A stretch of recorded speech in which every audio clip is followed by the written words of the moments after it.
मिलन, ये कल आपसे बात कर रहे थे, कल लगभग 15 दिन बाद 12,000 को आंकड़ा पार किया था। आज 12,000 और ज्यादा बढ़ गया, 847। कल के मुकाबले कम से कम ये 600 ज्यादा है।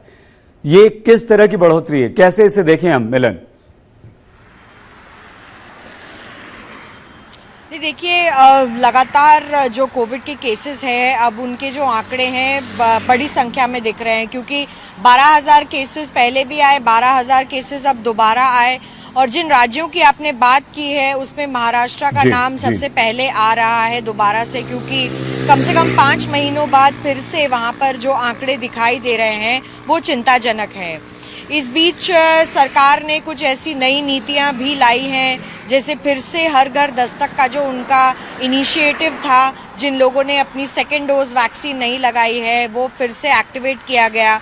कि कहीं ना कहीं विशेषज्ञों का कहना है कि जब हम वैक्सीन लेते हैं उसकी इम्यूनिटी वेन होती है, यानी कि कम होती है, उसके बाद जाहिर है कि कोरोना दोबारा हो सकता है।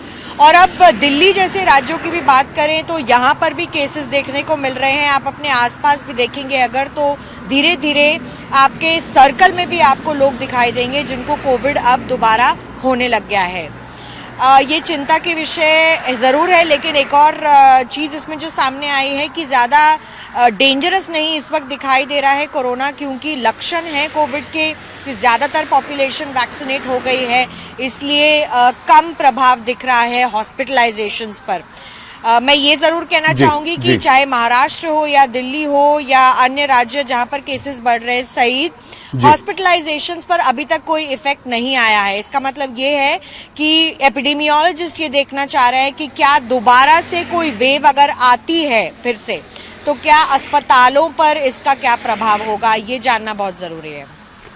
मिलन, कहते हैं ये, और आप और हम भी जब बात करते हैं सारी वेव्स में हमने यही बात की कि ये बहुत ही अनप्रेडिक्टेबल है, इसे हम प्रेडिक्ट नहीं कर सकते कोरोना को। लेकिन क्या अब ऐसा लग रहा है, क्योंकि 3 वेव आने के बाद अब ऐसा लग रहा है कि ये प्रेडिक्टेबल है और अब उतना फैटल या उतना डेंजरस नहीं है। ठीक है, कोरोना है, मतलब इससे डरने की जरूरत नहीं है, सावधान रहने की जरूरत है, मानती हैं आप? नहीं, बिल्कुल डरने की ज़रूरत नहीं है, लेकिन सावधान रहने की तो ज़रूरत है ही, क्योंकि प्रिडिक्टेबिलिटी इस बात से बनती है कि पहले जो 2 सालों में हम देख चुके हैं काफ़ी वेव्स आई हैं।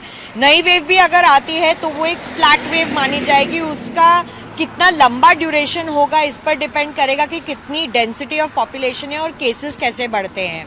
अगर बात करें महाराष्ट्र की, दिल्ली की, जहां पर लोग मास्क लगा भी रहे हैं, थोड़े लोग लापरवाह भी हैं, दिल्ली में भी लोग लापरवाह हैं और काफ़ी सारे लोग अब अपने ऑफिसेज जाने लग गए हैं, घूमने फिरने लग गए हैं, वेकेशंस पे जा रहे हैं।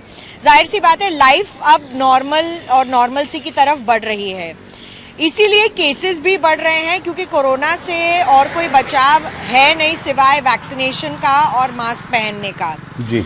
और ये बोलना इस वक्त बहुत ज़रूरी हो जाता है कि सब्सिक्वेंटली जैसे 6 से 9 महीने किसी भी वैक्सीनेशन की आपको प्रोटेक्शन मिल रही है, उसके बाद वो प्रोटेक्शन गिर जाती है। ये स्टडीज़ प्रूव कर चुकी हैं पिछले 1 से 2 सालों में। तो इसीलिए बूस्टर डोज का जो कॉन्सेप्ट था वेस्टर्न कंट्रीज़ में, वो भारत में भी अपनाया गया, क्योंकि काफ़ी सवाल बूस्टर डोज नहीं होने पर उठाए गए थे। और लग रहा है सही कहीं ना कहीं लोग ज़्यादा परवाह नहीं कर रहे हैं बूस्टर डोज लेने की, और जगह जगह लोग जो हैं अब बेपरवाह या लापरवाह हो गए हैं, क्योंकि ज़्यादा प्रभावी इस वक्त कोविड नहीं है।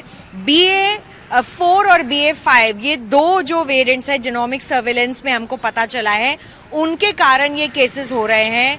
फिलहाल ओमिक्रॉन वेरिएंट के अलावा कोई और वेरिएंट कोविड के केसेस जो हैं वो नहीं बढ़ा रहा।